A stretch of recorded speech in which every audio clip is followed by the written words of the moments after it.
Our guest is seated, and he is the Deputy Governor at Kajiado County, Martin Moshisho. Martin has been here before.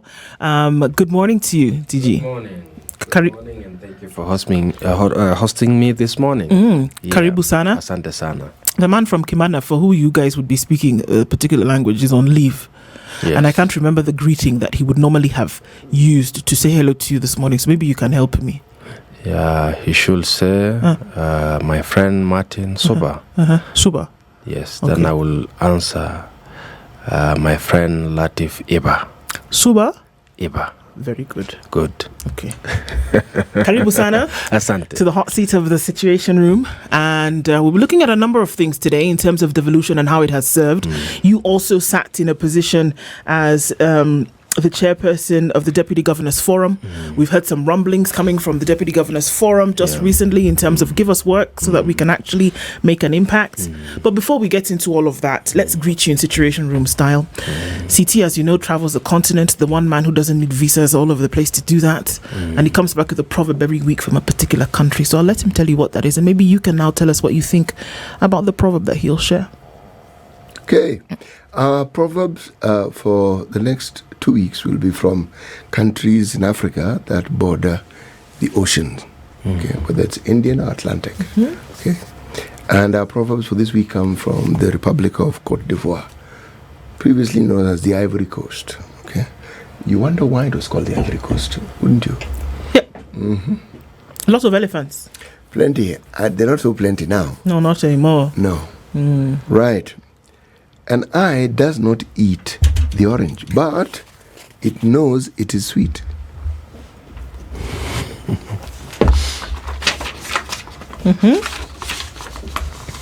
What do you think about that, TG?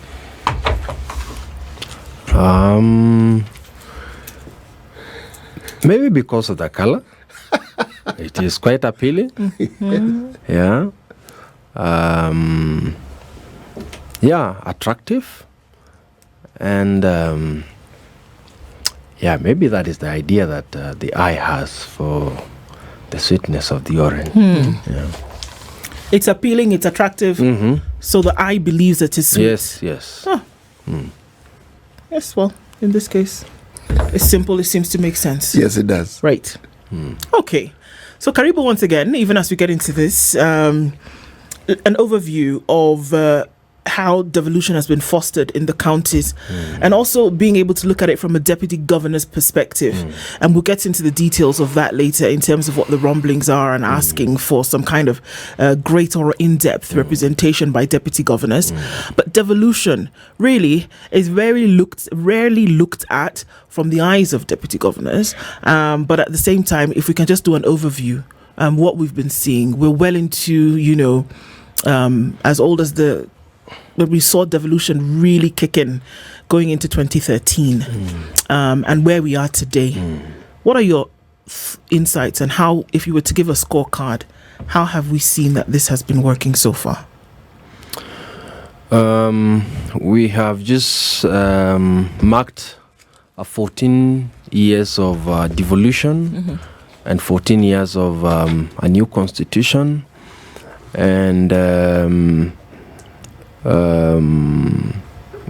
we want to thank our country for having a constitution that has bore into devolution, and we say devolution is one of the best things that has ever happened to our country, and we are seeing the fruits of devolution despite the many challenges that devolution is facing at the moment. We need to appreciate that power has been devolved.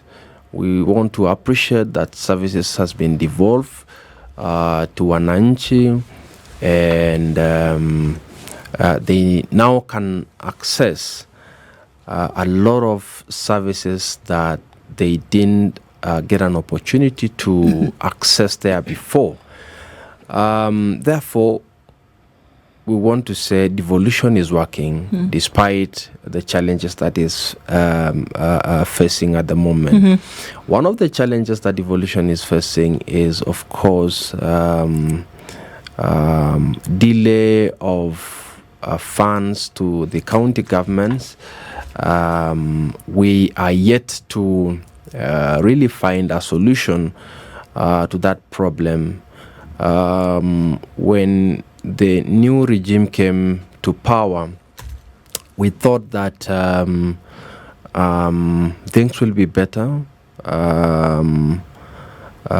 but again, we didn't see things working as promised, and therefore we're still praying that His Excellency the President will really work things out to see devolution working smoothly. May I interject there, yes. DG, and ask, Yes. what are some of these things that you say that are tied to devolution that you've not been able to see working smoothly that you hope the President and the Executive would actually get to? What are those? Just before the end of the financial year, the last financial year, His Excellency the President promised that he's not going to, finish the year with a debt of counties. We really hope that they're going to disburse all the monies to the county government. But coming to the end of the financial year, that has not really happened. Yeah, the other thing is counties has been clamoring to see to it that all the functions that are scheduled under Schedule 4 to be fully devolved to the county government are fully devolved. But up to this point, we still see a lot of other functions that still remain with the national government. We also thought that things are going to be fast-tracked and very fast release and dismantling of these functions and devolved to the county government. We are yet to see. We also see a lot of cuts of money meant for county governments, and that really hampers service delivery. Of course. To the county government. You remember, you know the share of county governments from the national collection is merely 15%. Yeah. Very little money, and again, if that money are cut, then it really affects service delivery in counties. Okay. So we feel that sometimes there is breach of law because once these estimates and budgets are passed by the national government, the National Assembly, it is against the law to really reduce that money that has been passed. So counties feel that we are going against the law, again to reduce money that are meant for counties. You remember there when we were talking about the austerity measures after the agencies noise, protests.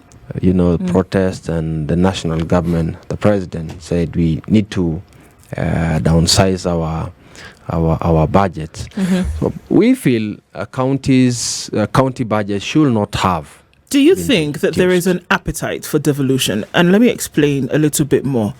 I had the privilege of going to certain parts of the country, previously, and then seeing what devolution has actually done in counties. It is clear that there is a huge advantage. Absolutely. That you've been able to develop certain parts of the country, number one, that people have been able to go back to their counties of origin and actually get work to do, and that you've seen development go through at some level, Now, if what is needed for this to happen is funding, and if this funding, which then equals service delivery, knock on wood, one would hope, and that is absolutely necessary for the funding in order to achieve service delivery.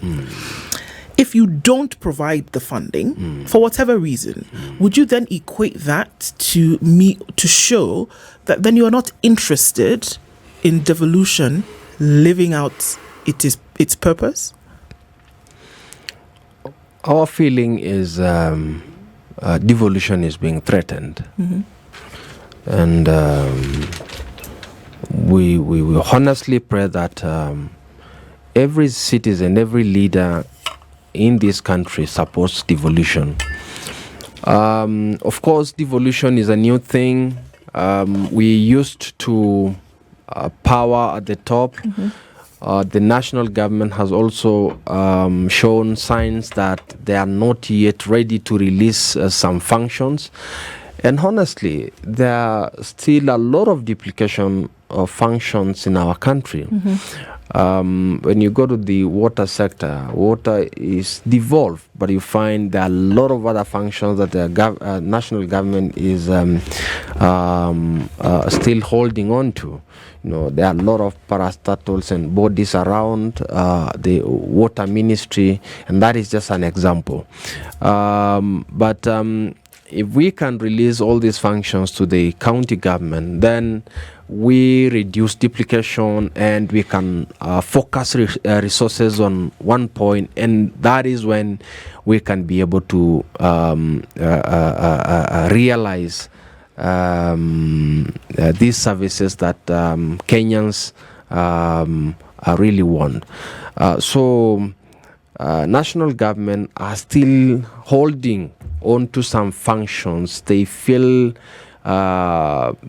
unwillingness to release. So that is our feeling. Money follows function.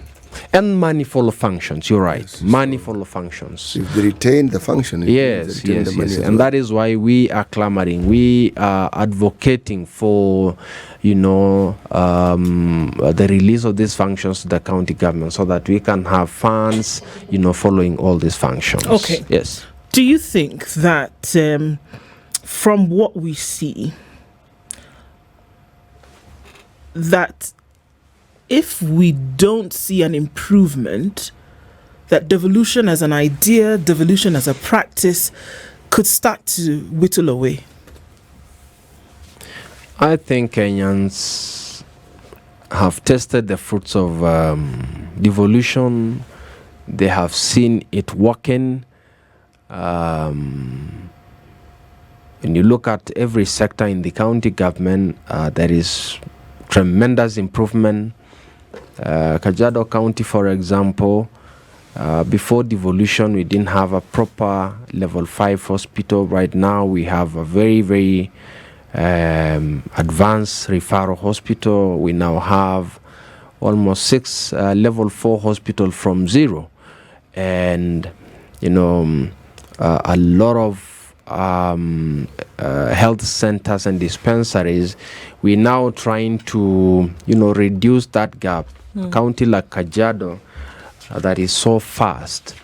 There before, you have to walk 20 to 30 kilometers to access a dispensary or a health center.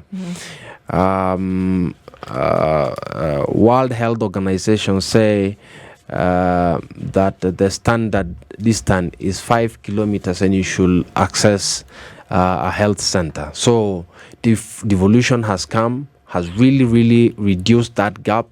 And I think Kenyans are not ready to allow devolution die. And therefore,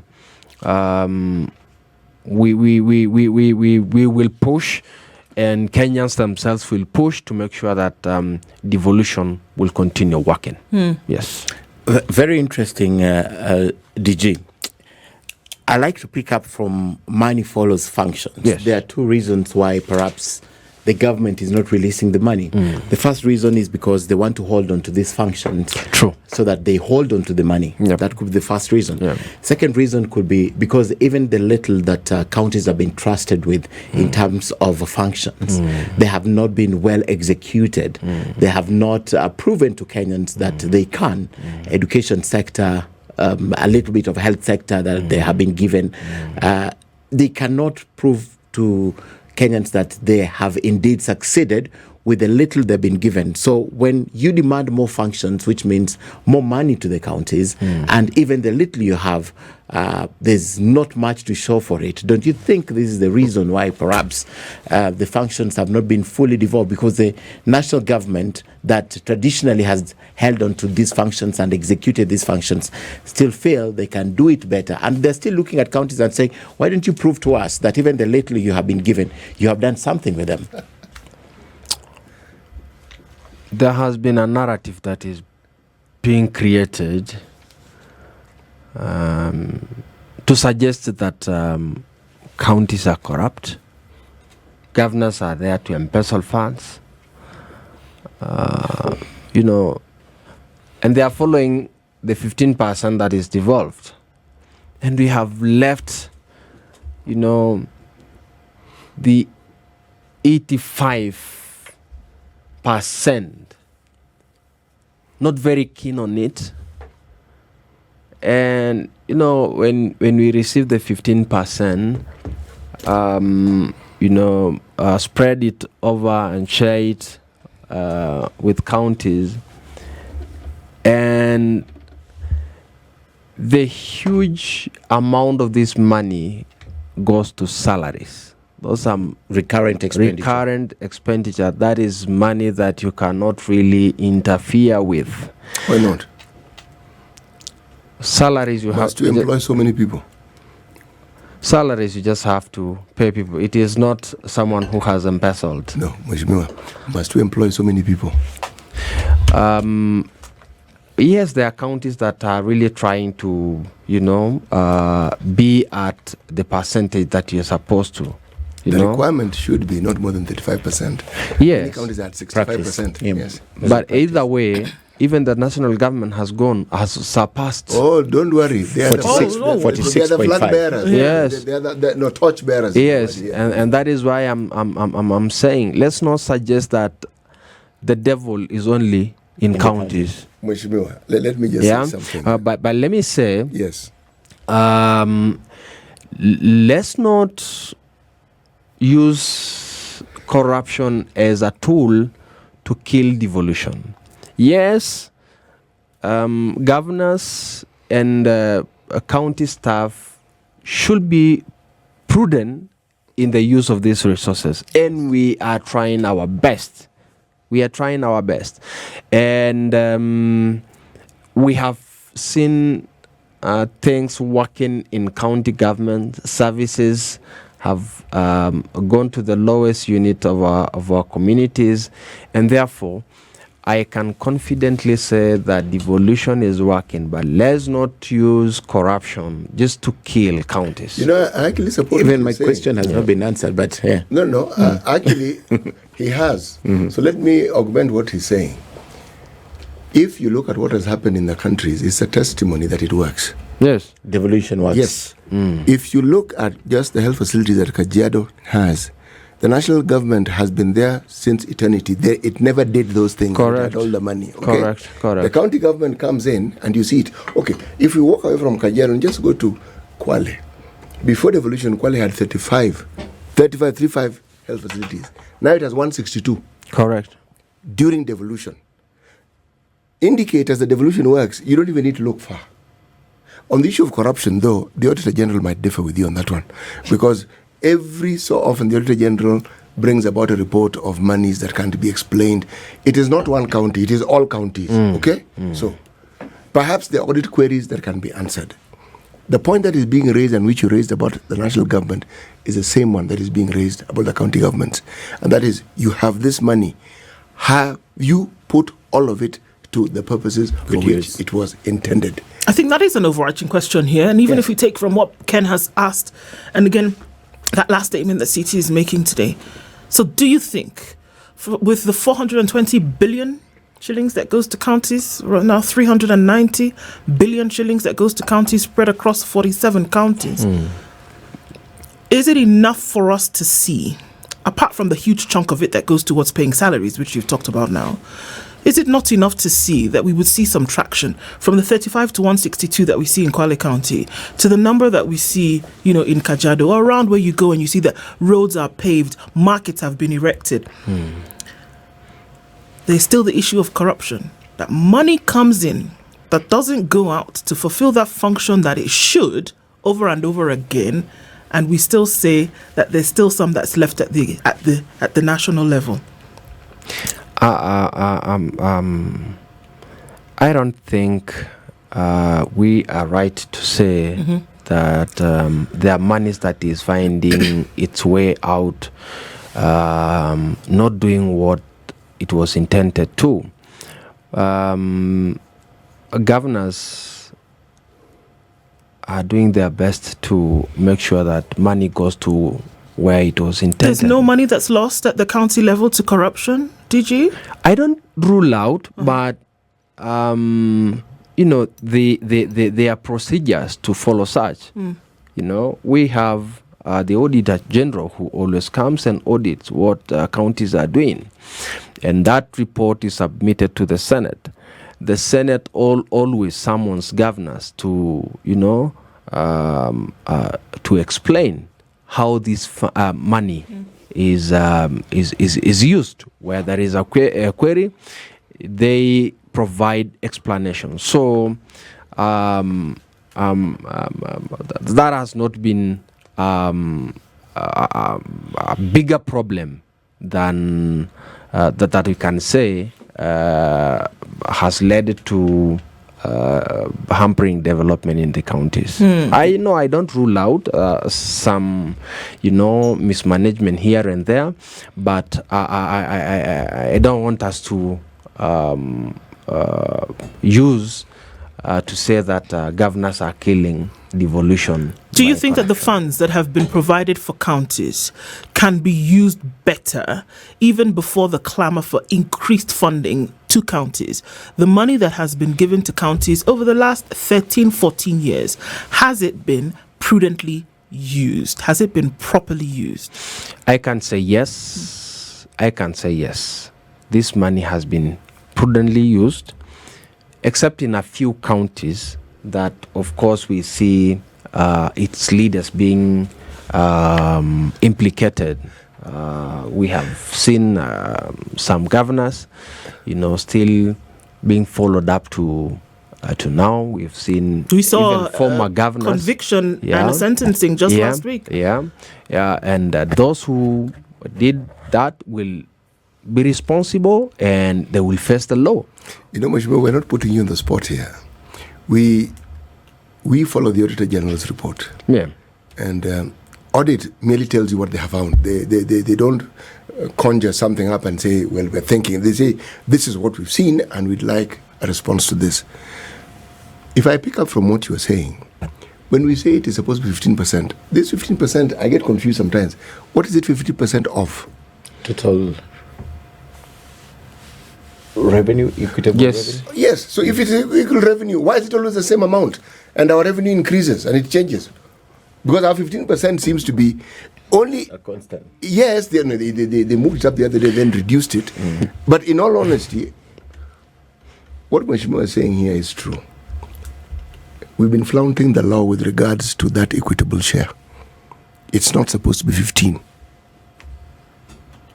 It's not supposed to be. That was not the understanding. But they say it is 15% of the last audited, audited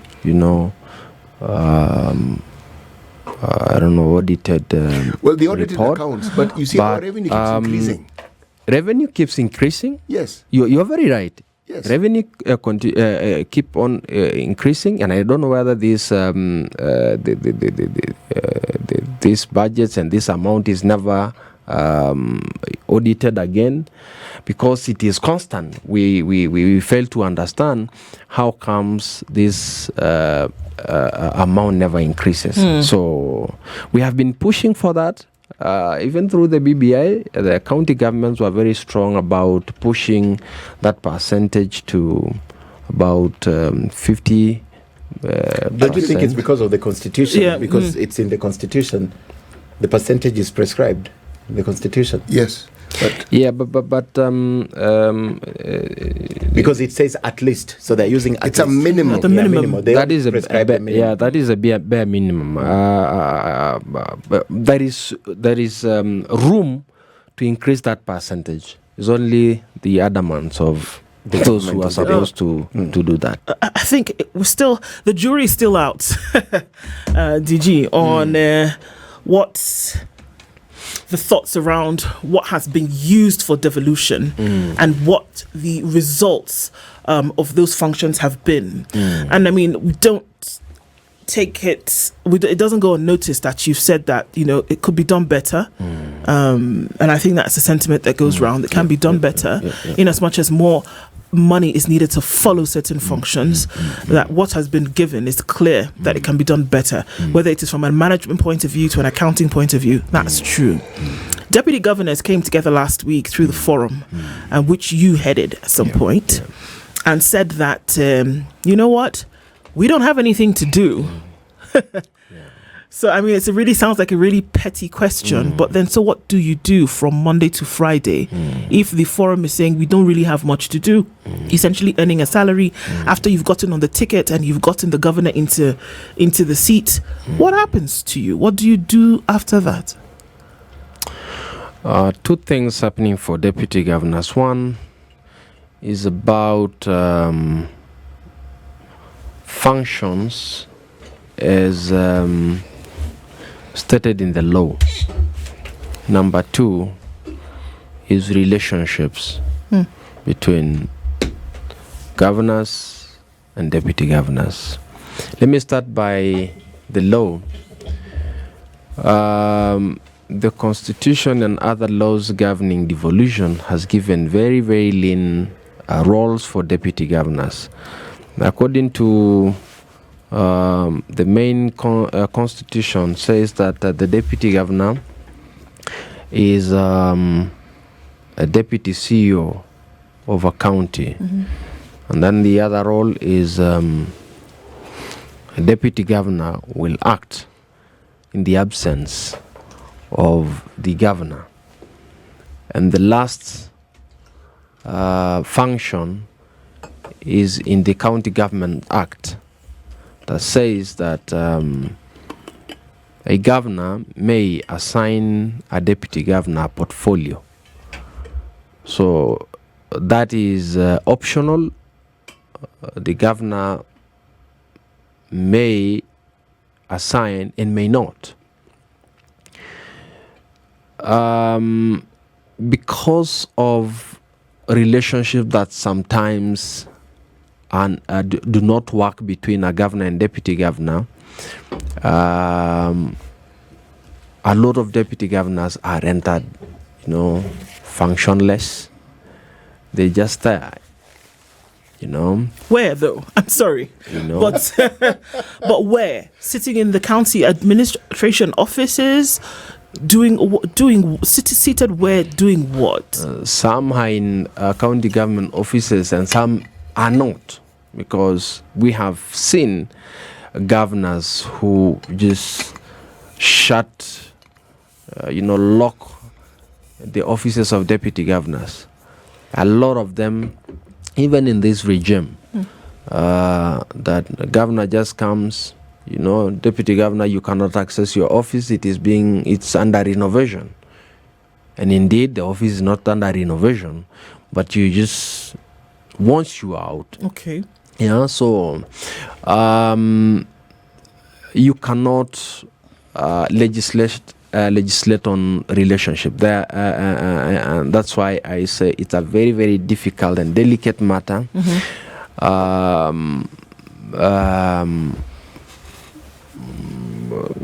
Governors and deputy governors are fighting over, failed promises. Okay. Some came to power because of agreements. Perhaps these are individuals who are competing against each other, but to forge a strong alliance. They say, just come together, let me be the governor, you be the deputy governor. But when you take power, we will share. You will take this percentage of government, I will take this.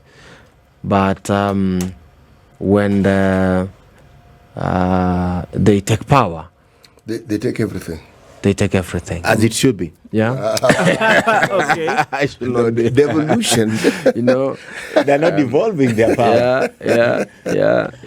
So Okay, so are we looking at agreements essentially that have been foiled? Because what you're saying now is that because it has come up over and over again. I think in the last administration we did have one very famous incident, and it was in Yeri County where the governor and the deputy governor were just not getting along at all.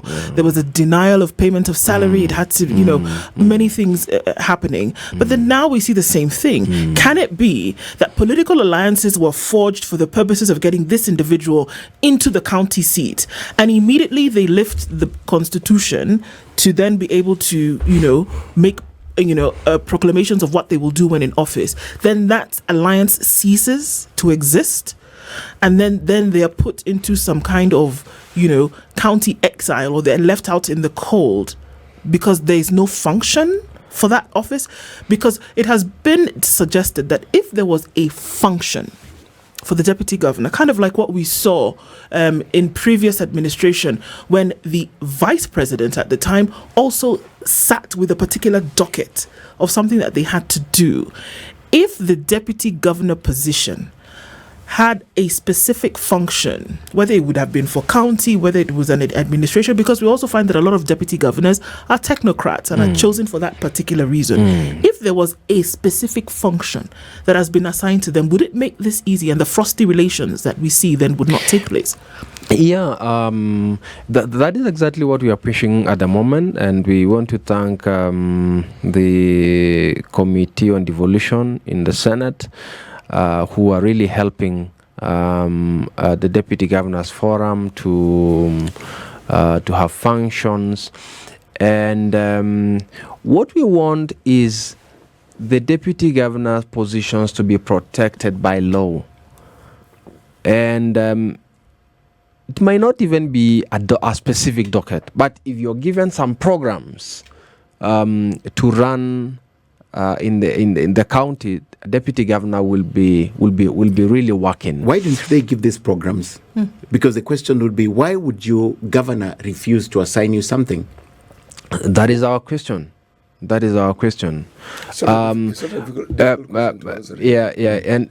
you see that there are some counties that are really utilizing their deputy governors, like my county, Kajiado. You're busy. I'm busy. I have a free hand. I just work like a governor. But that is because of good relations between myself and my boss. But again, Kajiado specifically has, set aside the emergencies in the county to be under the deputy governor. Yeah. But it can't be based on your relationship with the governor. And that is what I'm saying. This is dependent on the relationship between a governor and deputy governor. Let me take you back a little bit on this. So what we are looking for is protection by the law. We need the law to specify and what a deputy governor should do. And unifies counties, because right now you find Kakamega doing this, Kajiado doing that, Meru doing that. So there is no uniformity. So if we can be uniform and also protected by law, such that even when the relationship goes sour, I can still have something to do. Okay. That I'm protected by the law. Two quick questions. Yes. You demonstrated this when you said we come together, forge a united front, we win an election. Then straight things change. Yeah. Is it because you want to be a co-governor? You've just stated that with you it works because of the good relationship. You have a free hand. Is it because you want to be a co-governor? So there are two centers of power, and whenever there are two centers of power, they don't agree. Secondly, there has been a proposal, because one of the things the governors fear the most is the deputies plotting for their downfall to take over, because automatically what the law has done, if you, my governor, I'm the deputy, when you exit, I occupy that seat automatically by the law, right? So would you go with this proposal that was made by Kabogo at some times, who was the pioneer governor of Kiambu County, that if the law makes it so hard for the deputy governor to ascend while the governor is still in office, so what happens if the governor goes by any reason, the deputy governor goes by any reason, because it's a joint ticket? So those are two questions. One, you want to be a co-governor, two centers of power. And secondly, the proposal that in order for these governors to be secure, because they are insecure, I give you so much responsibility, I send you Tangatanga around Kajiado, like Olelenku could have left you to Tangatanga, then what it means for you is you're popularizing yourself. So Olelenku, if he was going for a third term, if there was ever a term, then you have popularized yourself so much that you take over from him. It's happened before. So those two questions need answers. No. There is that really wrong mind of governors thinking that if you enrich a deputy governor, you empower the deputy governor. If you empower a deputy governor, you are fattening an enemy to oster you. But that is wrong. If you support, why is it wrong? Because it's happening in some places across the country. If you want to win the loyalty of a deputy governor, first of all, respect him. Number two, support him. That deputy governor will have no reason to find, any evil against his boss or her boss. So it is really a wrong notion to think that if you empower deputy governor, you are raising an enemy for yourself. I have not seen a governor who has really supported the deputy, and the deputy rose against the boss. That has not happened yet in Kenya. That has not happened yet. It happened with the presidency, but yes, in the governorship, you could argue that we haven't seen it. I have seen any governor who supports the deputy. That governor results to be a strong governor, a governor who is able to serve its people better, and therefore that's really a wrong notion. But it is true, governors are doing it out of fear. And the proposal by Kabogo. And the proposal by Kabogo, yes. That is again another fear that probably the effort that is being planned against governors, maybe deputy governors are behind. Yeah. Because it's real. Yeah, it's real. It's because of how the law is that once the governor is out, then the deputy governor succeeds. So because you are idle in quotes, yes, your preoccupation morning and evening is how to oust this governor. Yes, and that operation of deputy governors will become a recipe for deputy governors to go behind anyone fighting against the governor. So the governor needs always to keep his deputy closer, not to find his way or her way to where his enemies are. So then there's merit, or then there's it would make sense that if this role of deputy governor came with additional roles that are prescribed in law, yes, you not only protect the position and the individual, but you then also protect the position of the governor. Correct. Because the deputy governor is not going to spend his or her time looking for ways in which they can oust the governor. You're very right, because they are busy. They have things that they are doing to actually take care of the county. Now, why do you think that devolution did not prescribe this? Because even as we see it, it is clear, it is obvious that if I am going to take over from this individual, if anything should happen to them, then perhaps I will play devil's advocate and mastermind a situation in which something actually did happen to this man or woman. So why? And it's human nature. It's human nature. It wouldn't take long for you to figure out something like that. So why wouldn't devolution prescribe this from the very beginning and say, you know what? The same way we had, and the one thing that keeps coming to my head is Moody Awori. Moody Awori was the vice president, but he was also the Minister for Home Affairs. Right? He had things to do. Correct. So when he was assisting the president, he was assisting in that capacity, but there were also things that were being done in the country. But you see, that was the old constitution. I understand. That's why I gave that example. So if you can see that a deputy in that position needed something else to do, and here is devolution prescribing a whole new process of doing things, why wouldn't that come in from the very beginning? Can I ask a question? Can I? Yes, please. With the presidency, is the deputy president's position, are the functions prescribed? No. Precisely. Shall be the principal assistant. Exactly. The deputy president could complain just the same way that DGs are complaining today. See, we devolved that system. This is devolution. This is the American system, as close as you can get to it. So if we devolve a system that we have at the national level, that is exactly what you'll have here. If we had a different system at the national level, and we're talking of devolution in my mind, then we would have a different system. But because that is what we have at the national level, that is what we will have. So that change that you're asking for may actually need maybe to change it from the national level, so that even when you're a deputy, you have prescribed duties as opposed to just being the what is called principal assistant. Yes. I have asked about these questions from constitutional lawyers and some members of parliament, and what they say is the crafters of the constitution never wanted to create two centers of power, and they always base their arguments on even the roles of the vice president in the US, the speaker.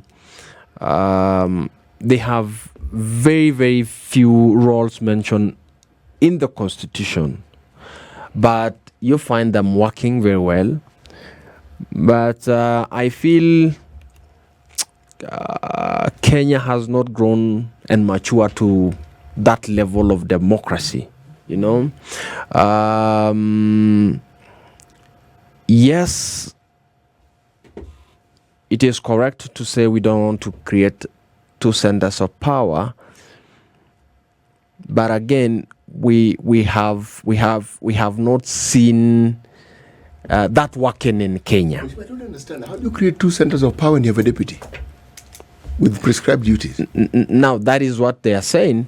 If you prescribe these roles in the constitution, you're creating two centers of power. That is the argument. I don't actually understand it.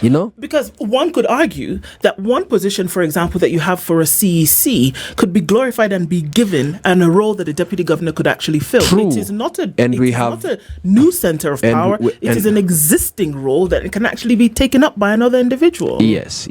So that is what we are saying. Us as deputy governors, we don't want powers as governors, but we need protection so that we can be able to work and serve Kenyans. What kind of protection is this? Is it legislated protection? Yes, legislated protection. That's what you mean. That means when the relations are not working in a county. Right now, we don't send it to. No, as we are talking now, there are deputy governors who are fueling their official cars. There are deputy governors who can not access allowances. There are deputy governors who have their security withdrawn. But someone would ask the question, why do you need them if what you're saying is that you're idle, you're not doing anything anyway? But what offense have you done? It's just because you're not getting along with your governor. You're not supporting, you're threatening your governor. No, some has not done anything, against the governor.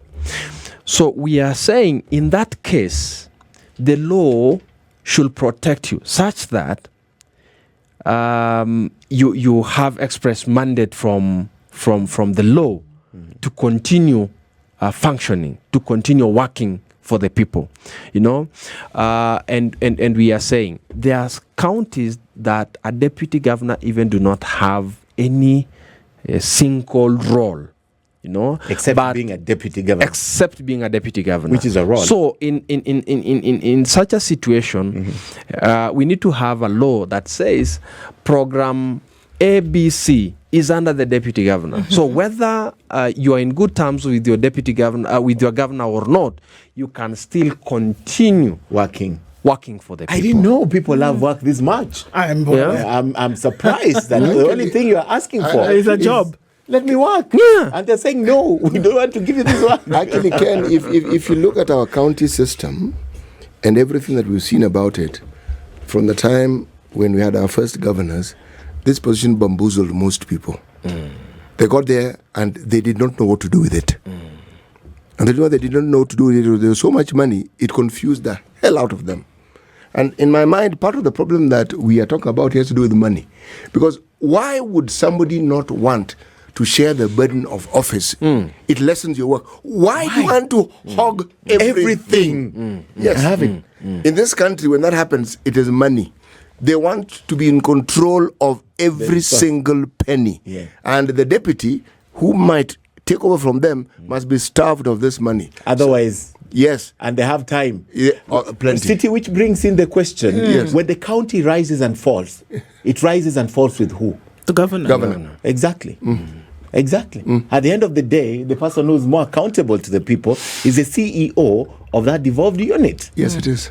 We want to appreciate what has just happened last month, that there is new law in approving funds, approving the release of funds from Treasury.